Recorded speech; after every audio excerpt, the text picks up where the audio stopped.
নমস্কার বন্ধুরা, welcome to Rina's kitchen.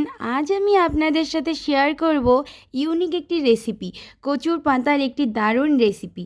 চলুন তাহলে শুরু করি। এখানে আমি 200 গ্রাম মুসুর ডাল নিয়েছি। আমি গতকাল রাত্রেই মুসুর ডালগুলো জল দিয়ে ভিজিয়ে রেখেছিলাম ভালো করে ধুয়ে।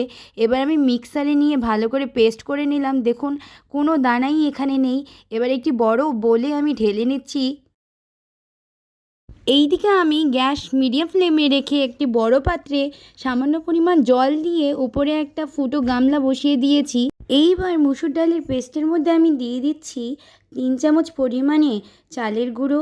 এবার দিয়ে দিচ্ছি সামান্য পরিমাণে হলুদ গুঁড়ো, শুকনো লঙ্কা গুঁড়ো, জিরে গুঁড়ো, ধনে গুঁড়ো আর দিয়ে দেবো পরিমাণ মতো লবণ।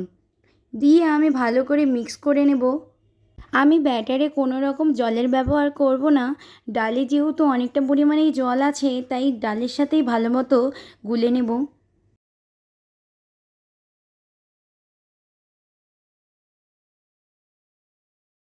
মুসুর ডালের ব্যাটার আমি একদম ভালোভাবে মিক্স করে নিয়েছি।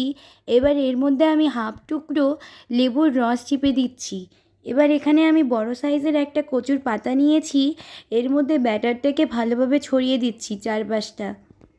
ঠিকঠাকভাবে চারিপাশটা লাগানো হয়ে গেলে এর উপরে আমি আরেকটা তার থেকে ছোট সাইজের একটা কচুর পাতা দিয়ে দিলাম। দিয়ে সেমভাবেই আবারও চারিপাশটা ঠিক করে লাগিয়ে দেব।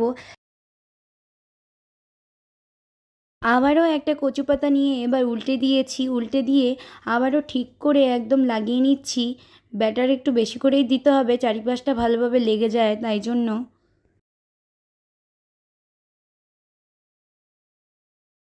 এইবার কচু পাতার কর্নারগুলো আমি ভালোভাবে মুড়ে দিচ্ছি। মুড়ে দিয়ে আমি রোলের মতো করে নেব।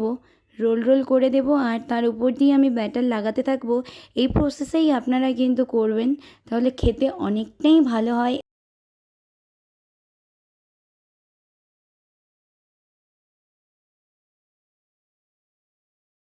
এইবার 10 মিনিটের জন্য আমি স্টিমে বসিয়ে দেব। স্টিমে দেওয়ার সময় অবশ্যই মিডিয়াম ফ্লেমে করে দিতে হবে। আমি সেমভাবে আরেকটা বানিয়ে নিয়েছিলাম, সেটাও দিয়ে দিয়েছিলাম। দুটোই ভালোভাবে সিদ্ধ হয়ে গিয়েছে। এবার নামিয়ে নিয়ে একটু ঠান্ডা করে নিয়েই আমি কেটে নিচ্ছি। একটু মোটা মোটাই কাটতে হবে। সবগুলো কাটা হয়ে গেছে। এবার কড়াইয়ে তেল দিয়ে দিয়েছি। তেল গরম হয়ে গিয়েছে। এবার এক এক করে সবগুলো বড়া ভেজে নেব। উল্টে পাল্টে দিয়ে আমি কড়া কড়া করেই একটু ভেজে নিচ্ছি। ভাজা হয়ে গেছে, এবার নামিয়ে নিচ্ছি।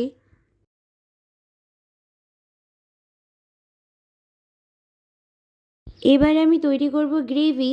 কড়াইয়ে বেঁচে যাওয়া অবশিষ্ট তেলের মধ্যেই দিয়ে দিলাম একটা বড় সাইজের পেঁয়াজ কুচি। এবার দিয়ে দেবো একটা মিডিয়াম সাইজের টমেটো কুচি। দিয়ে একটু ফ্রাই করে নেব। কিছুক্ষণ ফ্রাই করে নেওয়ার পর এবার এর মধ্যে অ্যাড করে দেব মশলাগুলো। দিয়ে দিলাম কাঁচা লঙ্কা বাটা, দিয়ে দিচ্ছি আদা বাটা, এরপর দিয়ে দিচ্ছি রসুন বাটা। কাঁচা লঙ্কা বাটা কিন্তু কাঁচা লঙ্কাই ছিল, যেহেতু ওটা পেকে গিয়েছিল তাই লাল লাল হয়ে গিয়েছে। এবার আমি একটু সামান্য নাড়াচাড়া করে নিচ্ছি।